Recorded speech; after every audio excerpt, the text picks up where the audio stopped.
मित्र श्रीमान अशोक गहलोत जी, विधानसभा के स्पीकर श्रीमान सीपी जोशी जी, राज्य सरकार के मंत्री श्री भजनलाल जाटव जी,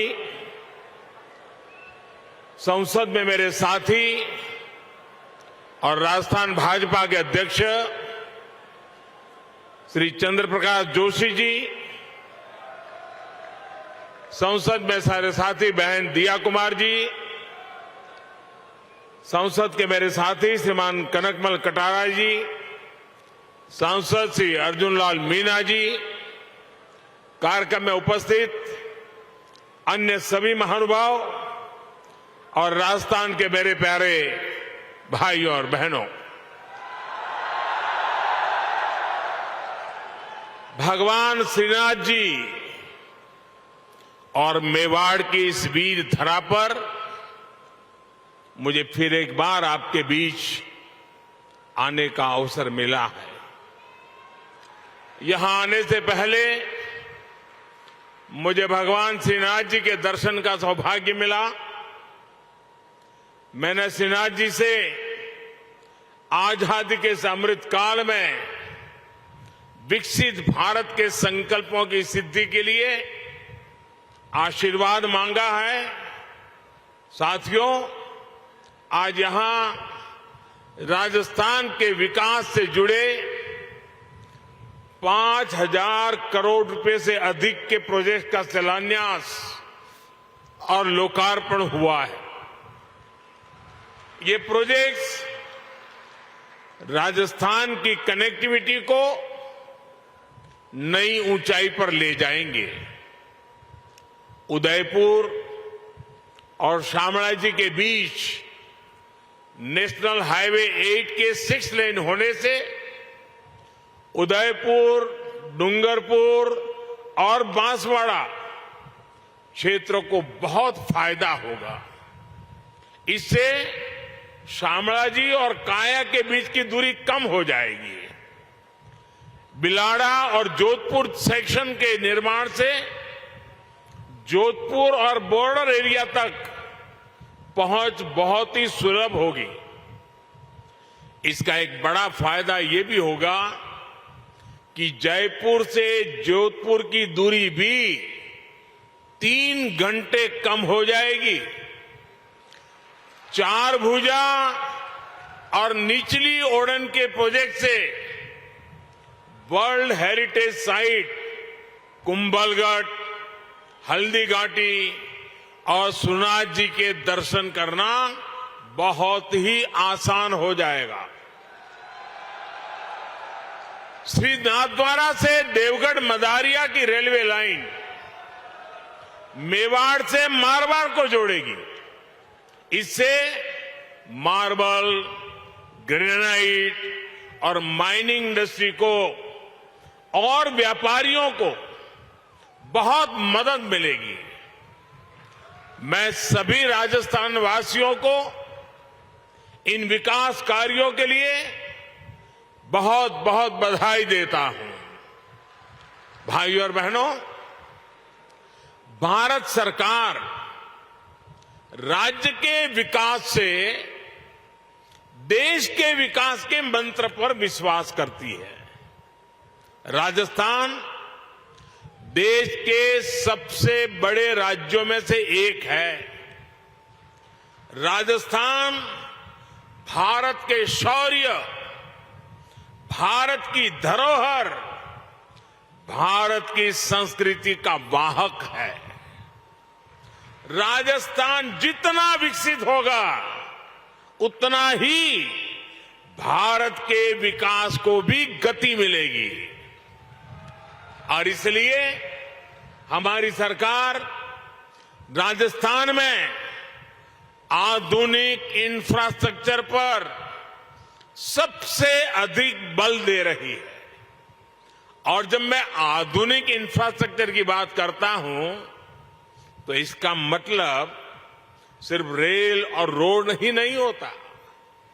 आधुनिक इंफ्रास्ट्रक्चर शहरों और गांवों में कनेक्टिविटी बढ़ाता है दूरी कम करता है। आधुनिक इंफ्रास्ट्रक्चर समाज में सुविधाएं बढ़ाता है, समाज को जोड़ता है। आधुनिक इंफ्रास्ट्रक्चर डिजिटल सुविधाओं को बढ़ाता है, लोगों का जीवन आसान बनाता है। आधुनिक इंफ्रास्ट्रक्चर विरासत को बढ़ावा देने के साथ ही विकास को भी गति देता है। जब हम आने वाले 25 साल में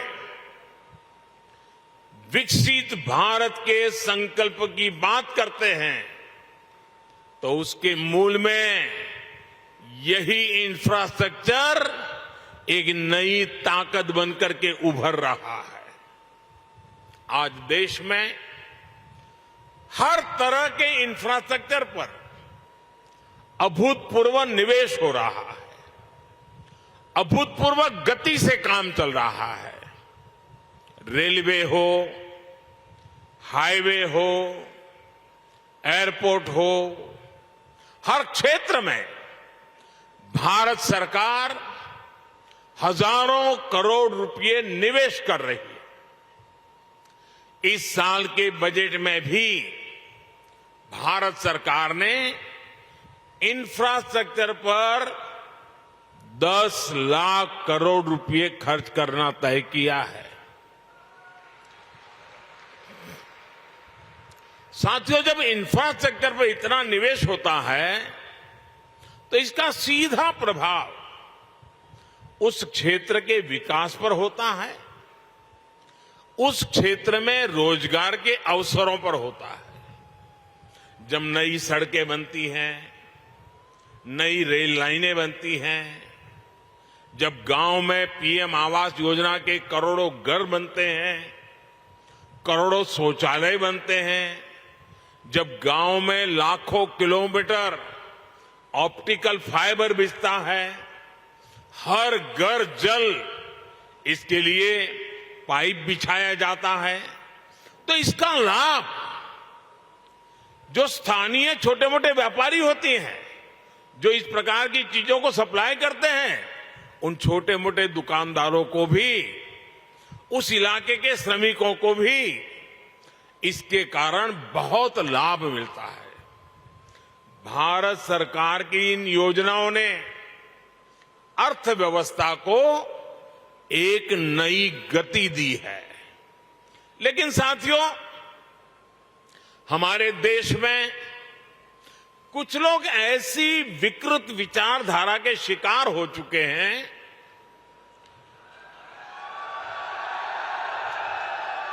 इतनी नकारात्मकता से भरे हुए हैं, देश में कुछ भी अच्छा होता हुआ वो देखना ही नहीं चाहते और उन्हें सिर्फ विवाद खड़ा करना ही अच्छा लगता है। अब आपने कुछ सुना होगा, जैसे कुछ लोग उपदेश देते हैं कि आटा पहले कि डाटा पहले, सड़क पहले कि सैटेलाइट पहले। लेकिन इतिहास गवाह है कि स्थायी विकास के लिए, तेज विकास के लिए मूल व्यवस्थाओं के साथ ही आधुनिक इंफ्रा बनाना भी जरूरी होता है। जो लोग कदम कदम पर हर चीज वोट के तराजू से तोलते हैं, वो कभी देश के भविष्य को ध्यान में रखकर योजना नहीं बना पाते। हम कई बार देखते हैं गांव में पानी की टंकी बनी, लेकिन वो 4-5 साल में ही छोटी पड़ जाती है। कितनी सड़कें या फ्लाईओवर ऐसे होते हैं जो 4-5 साल में अपर्याप्त लगने लगते हैं। हमारे देश में इसी सोच की वजह से इंफ्रास्ट्रक्चर के निर्माण को प्राथमिकता नहीं दी गई, इसका बहुत नुकसान देश ने उठाया है। अगर पहले ही मान लीजिए पर्याप्त संख्या में मेडिकल कॉलेज बन गए होते तो पहले देश में डॉक्टरों की इतनी कमी नहीं होती। अगर पहले ही रेलवे लाइनों का बिजलीकरण हो गया होता तो आज हजारों करोड़ रुपए खर्च करके ये काम करने की जरूरत नहीं रहती। अगर पहले ही हर घर तक नल से जल आने लगता तो आज 3.5 लाख करोड़ रुपए लगाकर जल जीवन मिशन नहीं शुरू करना पड़ता। नकारात्मकता से भरे हुए लोगों में ना दूरदृष्टि होती है और ना ही वो राजनीतिक स्वार्थ से ऊपर उठकर कुछ सोच पाते हैं। आप सोचिए, अगर नाथ द्वारा की जीवन रेखा कहे जाने वाले नंद समंद बांध या टांटोल बांध नहीं बने होते तो क्या होता। और हम तो राजस्थान और गुजरात के लोगों के जुबान पे लाखा बंजारा का नाम बार बार आता है। हम लाखा बंजारा की चर्चा करते हैं। पानी के लिए लाखा बंजारा ने अपना जीवन खपा दिया था। हालत यह है कि अगर पानी के लिए इतना काम करने वाले और जिनकी चारों पर वावड़ी किसने बनाई तो बोले लाखा बंजारा, वहां तालाब किसने बनाया तो बोले लाखा बंजारा। ये गुजरात में भी बोला जाता है, राजस्थान में बोला जाता है। मतलब हर एक को लगता है भाई पानी की समस्या का समाधान कोई करता था तो लाखा बंजारा करता था। लेकिन आज हालत यही है कि यही लाखा बंजारा चुनाव में खड़ा हो जाए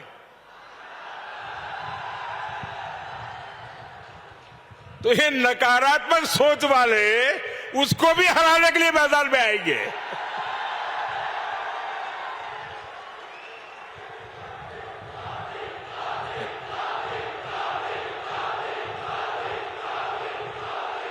उसके लिए भी पॉलिटिकल पार्टियों का जमघट इकट्ठा करेंगे।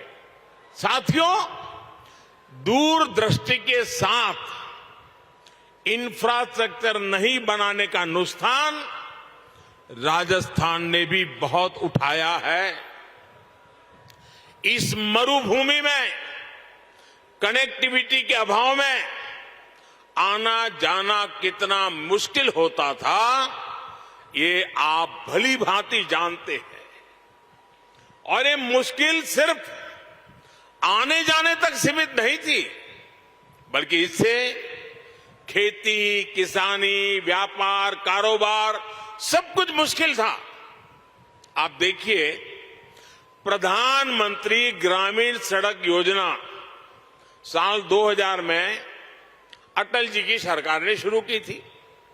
इसके बाद 2014 तक लगभग 3,80,000 किलोमीटर ग्रामीण सड़कें बनाई गई। बावजूद उसके देश के लाखों गांव ऐसे थे जहां सड़क संपर्क से कटे हुए थे। 2014 में हमने संकल्प लिया कि हर गांव तक पक्की सड़कें पहुंचाकर रहेंगे। पिछले 9 वर्ष में ही हमने लगभग 3.5 लाख किलोमीटर 9 वर्ष में 3.5 लाख किलोमीटर नई सड़कें गांवों में बनाई। इनमें से 70,000 किलोमीटर से अधिक सड़कें यहां अपने इस राजस्थान के गांवों में बनी है। अब देश के ज्यादातर गांव पक्की सड़कों से जड़ चुके हैं। आप कल्पना करिए, अगर यही काम पहले हो गया होता तो गांव कस्बों में रहने वाले हमारे भाइयों बहनों को कितनी आसानी हो गई होती। साथियों, भारत सरकार आज गांवों तक सड़क पहुंचाने के साथ ही शहरों को भी आधुनिक हाईवे से जोड़ने में जुटी है। 2014 से पहले देश में जिस गति से नेशनल हाईवे का निर्माण हो रहा था, अब उससे 2 गुनी तेजी से, डबल स्पीड से काम किया जा रहा है। इसका भी लाभ राजस्थान के अनेक जिलों को मिला है। कुछ समय पहले ही मैंने दौसा में दिल्ली मुंबई एक्सप्रेस वे, उसके एक प्रमुख सेक्शन का लोकार्पण किया है। भाइयों और बहनों, आज भारत का समाज आकांक्षी समाज है, एस्पिरेशनल सोसाइटी है। आज 21वीं सदी के इस दशक में लोग कम समय में ज्यादा से ज्यादा दूर तक पहुंचना चाहते हैं, ज्यादा से ज्यादा सुविधाएं चाहते हैं।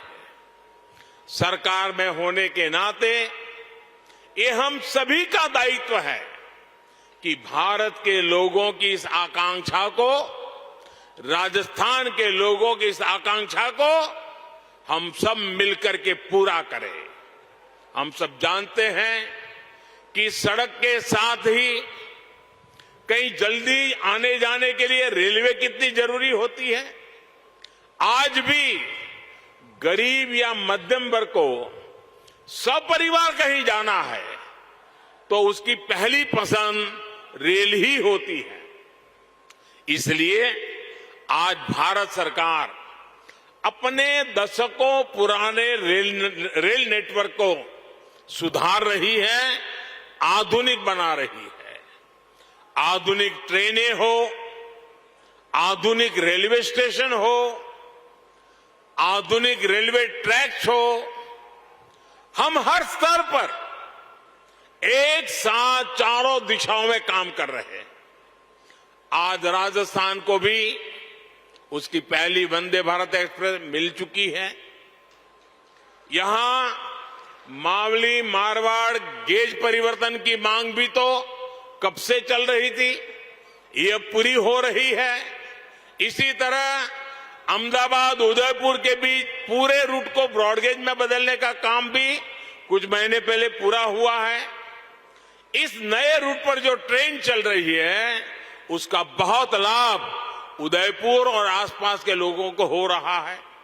साथियों, पूरे रेल नेटवर्क को मानव रहित फाटकों से मुक्त करने के बाद हम अब तेजी से पूरे नेटवर्क का बिजलीकरण कर रहे हैं। हम उदयपुर रेलवे स्टेशन की तरह ही देश के सैकड़ों रेलवे स्टेशनों को आधुनिक बना रहे हैं, उनकी कैपेसिटी बढ़ा रहे हैं और इन सबके साथ ही हम मालगाड़ियों के लिए special track, dedicated freight corridor बना रहे हैं। साथियों, पिछले 9 वर्षों में राजस्थान का रेल बजट भी 2014 की तुलना में 14 गुना बढ़ा है। बीते 9 वर्षों में राजस्थान के लगभग 75% रेल नेटवर्क का बिजलीकरण किया जा चुका है। यहां गेज परिवर्तन और दोहरीकरण का बहुत बड़ा लाभ डूंगरपुर, उदयपुर, चित्तौड़, पाली, सिरोही और राजसमंद जैसे जिलों को मिला है। वो दिन दूर नहीं जब राजस्थान भी रेल लाइनों के 100% बिजलीकरण वाले राज्यों में शामिल हो जाएगा। भाई और बहनों, राजस्थान की बेहतर होती कनेक्टिविटी से यहां के टूरिज्म को, हमारे तीर्थ स्थलों को बहुत लाभ हो रहा है। मेवाड़ का एक क्षेत्र तो हल्दी घाटी की भूमि है। राष्ट्र रक्षा के लिए राणा प्रताप के शौर्य, बामा शाह के समर्पण और वीर पन्नाधाय के त्याग की गाथाएं इस मिट्टी के कण कण में रची बसी है। कल ही देश ने महाराणा प्रताप जी की जयंती पर उन्हें पुण्य भाव से स्मरण किया। अपनी विरासत की इस पूंजी को हमें अधिक से अधिक देश दुनिया तक ले जाना आवश्यक है। इसलिए आज भारत सरकार अपनी धरोहरों के विकास के लिए अलग अलग सर्किट पर काम कर रही है। कृष्णा सर्किट के माध्यम से भगवान श्री कृष्ण से जुड़े तीर्थों को, उनसे जुड़े आस्था स्थलों को जोड़ा जा रहा है। यहां राजस्थान में भी गोविंद देव जी, खाटू श्याम जी और श्रीनाथ जी के दर्शनों को आसान बनाने के लिए कृष्ण सर्किट का विकास किया जा रहा है। भाइयों और बहनों, भारत सरकार सेवा भाव को ही भक्ति भाव मानकर दिन रात काम कर रही है। जनता जनार्दन का जीवन आसान बनाना हमारी सरकार के सुशासन की प्राथमिकता है। हर नागरिक के जीवन में सुख, सुविधा और सुरक्षा को कैसे विस्तार हो, इसके लिए निरंतर काम चल रहा है। श्रीनाथ जी का आशीर्वाद हम सभी पर बना रहे, इसी कामना के साथ आप सभी को विकास कार्यों की फिर से एक बार बहुत बहुत बधाई देता हूं। बहुत बहुत धन्यवाद। भारत माता की, भारत माता की, भारत माता की। धन्यवाद।